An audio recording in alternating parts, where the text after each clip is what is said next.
Bonjour à tous, aujourd'hui nous sommes réunis à l'hôtel de ville de Dunkerque avec monsieur le maire, monsieur Patrice Vergrit. Bonjour monsieur, comment allez-vous? Bien, très bien, bonjour à vous tous. Donc merci de nous accueillir déjà dans votre bureau. Et avant de vous poser les questions, je vais procéder à un petit récapitulatif rapide sur votre parcours. Donc vous êtes né à Dunkerque et avez grandi dans le quartier des Glacis.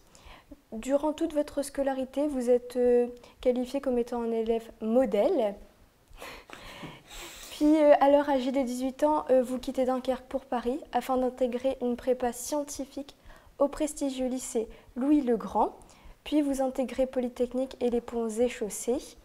Puis, vous vous lancez en politique afin de devenir, en 2014, maire de notre ville. Donc, ma première question est, pour quelle raison vous êtes-vous lancé en politique ? Ce qui m'a le plus motivé en politique, pour me lancer en politique, c'est Dunkerque, c'est la ville. J'avais un regard sur la situation de Dunkerque qui était sombre, parce que je pense que la ville connaît des périodes difficiles, notamment sur les problématiques du chômage, de redynamisation. Il y a une perte d'habitants, notamment une fuite des jeunes sur le Dunkerquois. Et j'avais envie de participer à la redynamisation du territoire, essayer de le relancer, de redonner aux jeunes l'envie d'y rester. Et donc c'est ça qui m'a motivé à m'impliquer vraiment fortement en politique. D'accord. Et donc d'ailleurs, quels sont vos projets pour la ville de Dunkerque ? Alors d'abord c'est ça, c'est d'abord redynamiser la ville, recréer de l'emploi, accueillir de nouvelles activités économiques. Regardez par exemple, on parle beaucoup du cinéma en ce moment, mais il y en a plein d'autres. Après, il ne faut jamais oublier le quotidien et la vie quotidienne des habitants. Alors du coup, il faut essayer d'innover en la matière. Le bus gratuit, par exemple, qu'on va mettre en place en 2018, et là, il y a déjà le bus gratuit le week-end, c'est quelque chose qui facilite la vie quotidienne des gens. C'est aussi l'amélioration du cadre de vie quand on refait les voiries. C'est aussi la sécurité, c'est aussi l'éducation. Et puis, le dernier axe de mon programme politique, de mon projet politique, c'était d'établir une nouvelle relation avec la population. Donc, par exemple, ça a été la mise en place de votations sur les rythmes scolaires, ou c'est l'aménagement de la place Jean-Bart, pour permettre à la population de s'impliquer davantage dans les politiques publiques. Donc, redynamisation du territoire, se soucier de la vie quotidienne des habitants, et puis établir un nouveau rapport avec les citoyens, ce que j'appelle faire de la politique autrement. D'accord. Donc vous avez déjà plein de projets pour les jeunes de Dunkerque, je suppose, notamment avec le bus gratuit le week-end. Donc maintenant, on va parler un peu de la place Jean-Bart. Et donc notamment, le 13 septembre, celle-ci a été dévoilée après 7 semaines de rénovation. Donc pourquoi avoir décidé d'entreprendre ces travaux ? Sur la statue de Jean-Bart, c'est amusant parce que je suis né à Dunkerque. J'ai grandi avec le carnaval, j'ai grandi avec Jean-Bart à mes côtés. Ici, la place de Jean-Bart est considérable, c'est le héros local. Et puis il n'y a aucune ville comme Dunkerque qui met en valeur comme ça son héros. Donc Jean-Bart a vraiment une place dans le cœur de Dunkerquois qui est vraiment unique. Et je trouvais que la statue sur la place était un peu à l'image de ce que pensaient les Dunkerquois de leur ville, c'est-à-dire un peu dégradée, un peu laissée à l'abandon. Et justement pour la symbolique de redynamisation du territoire, à la fois parce que Jean-Bart c'est important pour nous, il fallait oser redorer cette statue, rénover cette statue. Et donc voilà, moi je trouvais que c'était important que Jean-Bart puisse donner une belle image de la ville, une image dynamique, rénovée. Voilà, c'est pour cette symbolique-là. Donc c'est un symbole, mais c'est le symbole d'une dynamique retrouvée pour Dunkerque. D'accord, donc ça donne un petit éclat de jeune à Dunkerque. Voilà, un éclat de jeune, un éclat de dynamisme. Et puis la ville mérite d'être belle. Je veux dire, elle n'a aucune raison d'être dégradée. C'est d'ailleurs aussi pour ça, par exemple, que j'ai fait le plan de ravalement obligatoire des façades du centre-ville. Vous avez vu que la place Jean-Bart, c'est pas que la statue, on a aussi rénové les façades. Voilà, je pense qu'il faut essayer de redonner aux habitants le sentiment que la ville est belle et qu'ils peuvent se l'approprier. Et donc vous avez aussi choisi un nouveau logo pour la ville de Dunkerque. Donc pourquoi avoir décidé de le changer ? Pour deux raisons. D'abord parce que ça faisait très longtemps qu'on ne l'avait pas changé, plus de 20 ans. Et donc il commençait à faire un peu vieillot. Et deuxièmement parce que justement dans l'idée d'une dynamique retrouvée, il fallait relancer une nouvelle identité de la ville. Alors je voulais qu'elle corresponde davantage au territoire dunkerquois. Et quelle est la symbolique de ce nouveau logo ? Alors, il y a plusieurs idées dedans. D'abord, il fallait reprendre les couleurs dominante à Dunkerque. Donc vous avez les couleurs présentes dans tous les drapeaux de la commune de Dunkerque et de ses communes associées. Vous retrouvez le vert, le bleu, le rouge, le jaune, voilà. Donc vous avez l'ensemble des couleurs qui identifient les quartiers de la ville. Ensuite, il fallait que ça ressemble à nul autre logo. Parce que Dunkerque est une ville insolite avec des lieux exceptionnels, à la fois, regardez la digue du Brec, le Chai au Vin, le Fort des Dunes, il y a des lieux absolument insolites sur cette ville. Et donc il fallait un logo qui ressemble à aucun autre. Et le nôtre maintenant ressemble à aucun autre. Et puis dernier élément, je voulais un logo que tout le monde puisse s'approprier. C'est-à-dire n'importe qui, n'importe quelle association qui n'avait pas de logo à Dunkerque, elle pouvait prendre le logo de la ville et le mettre à sa manière. Et donc vous savez que vous pouvez télécharger le logo et l'utiliser, vous mettez les photos que vous voulez à l'intérieur du logo de la ville et vous pouvez vous l'approprier. Donc ça permet à chaque habitant de Dunkerque, à chaque association de Dunkerque, d'avoir un logo finalement à peu de frais en reprenant le logo de la ville, en le mettant à sa sauce. Voilà. D'accord. Et donc maintenant, on a parlé tout à l'heure du cinéma, vous avez parlé du cinéma. Et donc en ce moment, Dunkerque est mis à l'honneur et grâce justement à ce cinéma, avec le film La Tête Haute qui a été tourné et la série télévisée Le Baron Noir avec Cadmerade. Et maintenant, c'est Christopher Nolan qui est venu s'implanter à Dunkerque pour tourner son nouveau film qui s'intitulera Dunkerque. Donc pour vous, pourquoi un tel engouement pour la ville de Dunkerque? D'abord, on est allé le chercher. Quand je vous parlais tout à l'heure de redynamisation du territoire dunkerquois, on a identifié plusieurs pistes possibles et la production cinématographique, c'était l'une des activités possibles à développer pour cette ville. Pourquoi? Parce que c'est une ville qui potentiellement peut attirer les cinéastes, sauf qu'il faut le vendre.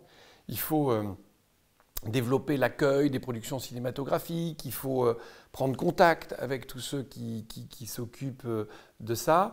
Et donc on a mis en place toute une cellule cinéma qui vendait la ville aux productions cinématographiques. Donc on a mis en place tout un système pour aller chercher des séries télévisées, des films.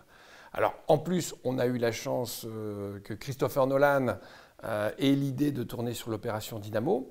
Il n'avait pas forcément prévu de le tourner à Dunkerque. Parce que vous savez, en fait, on ne tourne pas forcément dans les lieux historiques. Et donc, il était plutôt parti sur la Normandie ou la Belgique. Et grâce à notre cellule cinéma, à tout le travail qu'on avait pu faire sur Le Baron Noir, sur d'autres films, sur des séries aussi télévisées, on a pu comme ça vendre mieux le territoire à la production et à Christopher Nolan, qui finalement a accepté de venir à Dunkerque. Et je m'en réjouis parce que les retombées économiques sont importantes et puis pour l'image de la ville, c'est fantastique. Donc vous avez eu aucune réticence lorsque le film a été proposé?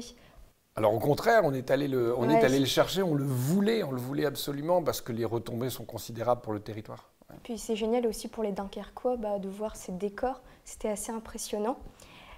Aussi, donc, avez-vous eu les réactions des acteurs ou du réalisateur Christopher Nolan vis-à-vis de notre ville? Alors, Christopher Nolan, je le rencontre prochainement, mais je suis fortement en contact avec la production, vous savez, notamment la productrice Emma Thomas. Donc, c'est elle qui est un peu l'interlocutrice de la ville au quotidien. Et donc, effectivement, sa réaction est très, très positive. Alors, d'abord sur les habitants, il salue véritablement l'accueil des Dunkerquois fait au film. Alors, il faut dire que le sujet est quand même un peu particulier parce que Dynamo est dans l'identité de notre ville. Et donc, ils sont vraiment très, très contents. L'accueil est vraiment enthousiaste. Et eux sont très contents des conditions de tournage. Vous savez, c'est très important de laisser un bon bouche à oreille pour accueillir d'autres films. Parce que le but de Dunkerque, ce n'est pas de s'arrêter à Christopher Nolan, c'est d'en accueillir encore. En septembre, on aura Robert Keshichian qui va venir tourner un film sur les dockers. Mais on veut continuer en fait à accueillir des films. Donc si on laisse une bonne image aux équipes de Christopher Nolan, ils le diront aux États-Unis, ça donnera peut-être d'autres idées à d'autres réalisateurs pour venir tourner à Dunkerque. Donc voilà, on veut vraiment laisser une bonne trace et ça se passe plutôt bien, oui. Et vous pensez que ça peut amener des touristes à Dunkerque? Ça va amener énormément de touristes, c'est une certitude, parce que c'est l'opération Dynamo et on aura forcément ce qu'on appelle le tourisme de mémoire, c'est-à-dire les personnes qui viennent sur les sites historiques. Et l'opération Dynamo était peu connue dans le monde jusqu'à présent, un peu en Angleterre. D'ailleurs, tous les 5 ans, on avait l'arrivée des Little Ship à Dunkerque pour fêter l'opération Dynamo. Mais effectivement, dans les années qui viennent et après la sortie du film, on pense que ça va considérablement augmenter. Et d'ailleurs, on se prépare. On fait l'extension du musée consacré à l'opération Dynamo. On est en train de de faire du Princesse Elisabeth, vous savez, qui a été un Little Ship, qui a participé à l'opération Dynamo, un restaurant demain. Voilà, on est en train de travailler pour proposer demain aux touristes qui vont venir à Dunkerque toute une offre autour de l'opération Dynamo pour qu'ils viennent et qu'ils disent des choses positives de notre ville et qu'ils reviennent ensuite, pourquoi pas, en vacances. D'accord. Et l'année dernière, on a nous-mêmes réalisé un petit film sur l'opération Dynamo. Avez-vous peut-être l'occasion de le regarder? Ben, on m'en a parlé, donc on m'en a dit du bien. D'ailleurs, je n'ai pas eu l'occasion de voir directement les images, mais on m'en a parlé. On m'a dit d'ailleurs que c'était très émouvant. Et si je me souviens bien du thème, je pense que c'est une Dunkerquoise qui doit fuir le territoire dunkerquois et qui finalement se retrouve réfugiée. Et évidemment, ça m'a parlé. Et, vous savez qu'ici, on accueille des réfugiés qui fuient également la guerre au Moyen et au Proche-Orient. Et c'est à cette occasion qu'on m'en avait parlé. Parce que ça rappelait aussi le passé de notre ville. On a tous été réfugiés ici à Dunkerque à un moment, et votre vidéo faisait écho à ça, et donc voilà, c'est pour ça qu'on m'en a parlé. Écoutez, je vous invite à aller le regarder, si vous avez le temps. Donc, chaque année, le carnaval a lieu à Dunkerque. C'est très important aux yeux des Dunkerquois. Et donc, êtes-vous vous-même un grand carnavaleux? Oh, je faisais carnaval, je le faisais chaque année. Je faisais pas toutes les bandes, tous les bals, mais il ne pouvait pas se passer une année sans que je ne fasse carnaval. Donc, on va dire que je suis carnavaleux, grand carnavaleux. Et la grande tradition du jet de harengs se fait chaque année depuis le balcon de l'hôtel de ville. Et c'est vous qui avez l'honneur de les lancer. Donc, quelle est votre réaction vis-à-vis de ces milliers de personnes réunies devant vous lors du jet?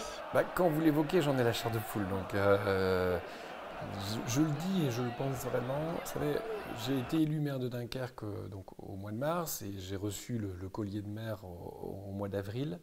Ça a été une émotion forcément pour ma famille, mes proches.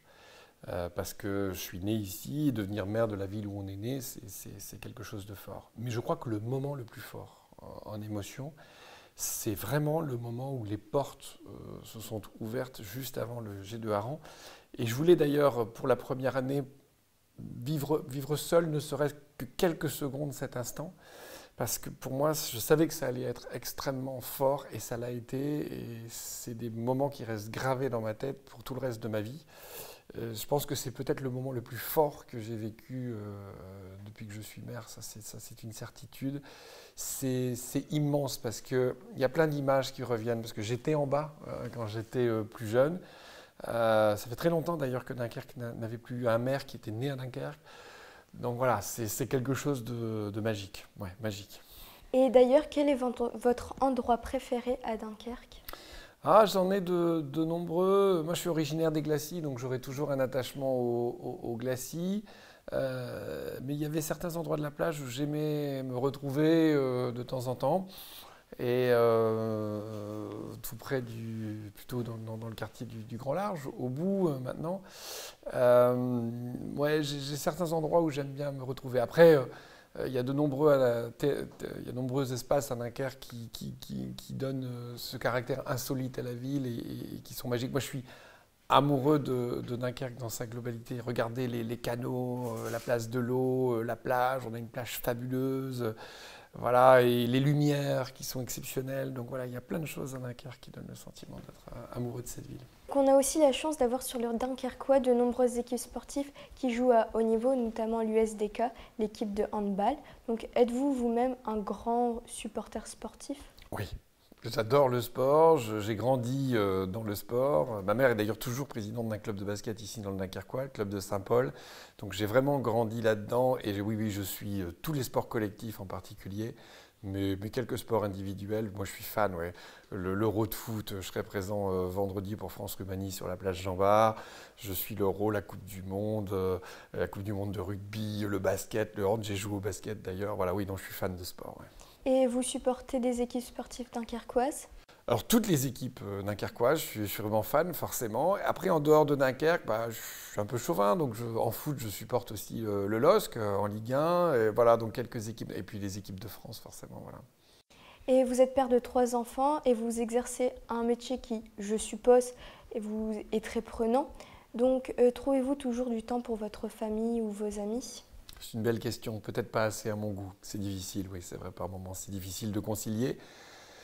Ça fait partie parfois des difficultés d'être mère, mais voilà, ça fait partie de la fonction et on l'assume et j'essaie de trouver le temps pour la famille, même si parfois il manque. Ouais.